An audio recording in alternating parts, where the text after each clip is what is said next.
Ayan, welcome back dito sa TND ka YouTube channel. Well, mabilisan lang po, no? Dahil ako may napanood, no? Sa YouTube. At yun nga po ang ating topic ngayon, no? Ang Mike Abe at ito po si Maharlika. Ayan. Well, kilalanin po natin mabilisan. Yan, dalawang yan, no? Unahin natin si Mike Abe. Si Mike Abe po dating supporter, no? Ni Kibuloy, no? Or sabihin na natin dating empleyado ni Kibuloy diyan sa SMNI. At diyan nga siya nakilala ng marami, no? At pagamat sinasabi niya na matagal na siyang or sa pagkakaalam ko di umano matagal ng broadcaster, pero nakilala ko siya diyan sa SMNI, no? Hanggat sa yun nga siya nagdabog at nag-walk out, no? At nirehasan niya na itong kanyang dating boss, no, na si Kibuloy. At ngayon naman, on the other hand, itong si Maharlika, no? Well, kilala naman ng lahat yan na Marcos supporter yan at loyalista, no? Kung sino-sinong mga vlogger, kung sino-sinong personalidad ng kanyang binakpakan, ano po, para ipagtanggol itong si Presidente Bongbong Marcos, no? At sa katunayan yan, meron pa nga siyang mga interview, no, nung bago mag-election, no. In-interview niya yung unang ginang at itong si President Marcos, no.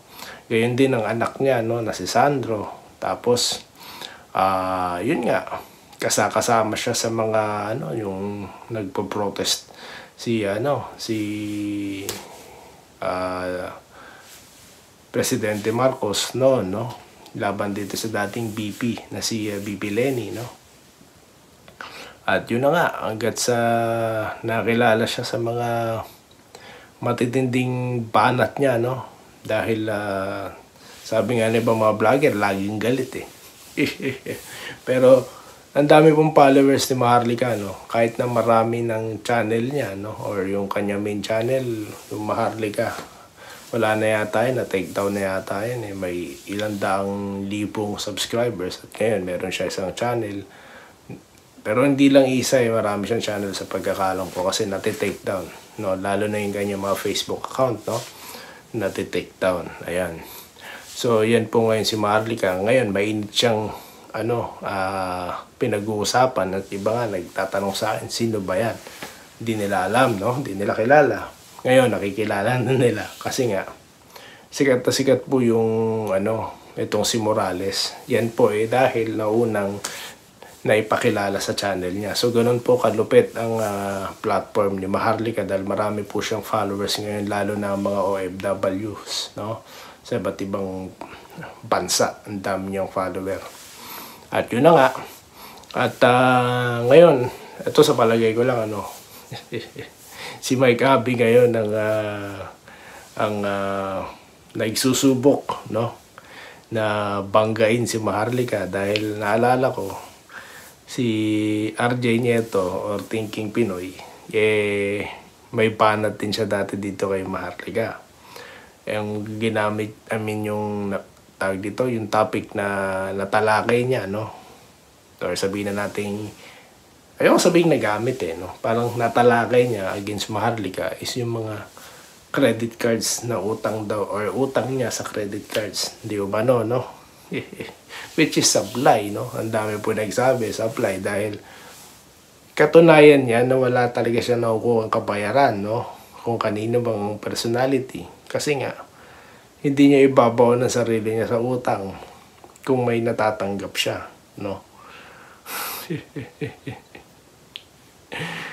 So, sa akin, doon din, tambalay talaga siya doon. At, yun nga, di ko na narinig masyado si RJ Nieto, no? Bagamat, I stop following him dahil di na po interesante yung mga topics niya lately. Yung matagal na, siguro mga 1 year ago, hindi na ako, sa kanya. Kasi nawala na yung, alam mo yung paghihimay niya sa mga issues. Nawala na po yun Ang naging topic niya na lately, Anyway, may natin pag-usapan. So, yun na nga. Si Mike Abe, ngayong, nagtatanong, no? Nagtatanong siya. Sabi niya, totoo ba yan? Yung issue tungkol daw sa dating asawa ni Maharlika, no? At tinatanong niya bakit daw hindi nasasagot, or tila may pagtatanong siya na ba't hindi sinasagot to ni Maharlika. Para sa akin lang, common sense, bilang follower ni or bilang nakakapanood, no, kay Maharlika, no, hindi niya po sasagutin yan. Hindi. Kasi nga po, sikat na sikat yung platform niya. Kaya nga sumikat si Morales, no, si Agent Morales, no, dating agent ng PIDEA. Kasi nga, dahil sa platform niya. At nagkaroon ng hearing dahil sa platform niya. No, ngayon, nagtataka kayo ba't hindi siya sumasama or tumitistigo or nagiging resource person dyan sa Senado. Nakita nyo naman kung paano nila bakbakan yung mga nagiging research dyan. Or tawag ito, yung kanilang nagiging dyan, testigo or research or resource person, no? So, yun siguro iniiwasan niya, no? Kasi nga, hindi ka pwede sumagot ng katulad ng mga pagsagot niya sa YouTube. It will be all regulated, no, according to the rules. So, di siya papasa ilalim sa ganyan. At di naman dapat, kasi dapat kung sino yung source niyan, katulad ni Morales, siya talaga dapat yung naimbitahan dyan, which is yan nga yung nangyari, no? At yun na nga, tingin ko hindi siya papansinin. Hindi papansinin ni Maharlika itong si Abe. Katulad ng ginawa niya dito kay, yung bagong lipunan. Hindi ko naman kilala talaga yun. No? Hindi ko siya kilala. Nakilala ko lang dahil lumabas siya one time or lumalabas siya dyan sa platform ni Maharlika, kaya siya nakilala. Pero ngayon, balita ko, wala na doon nanonood kasi binanatan din daw siya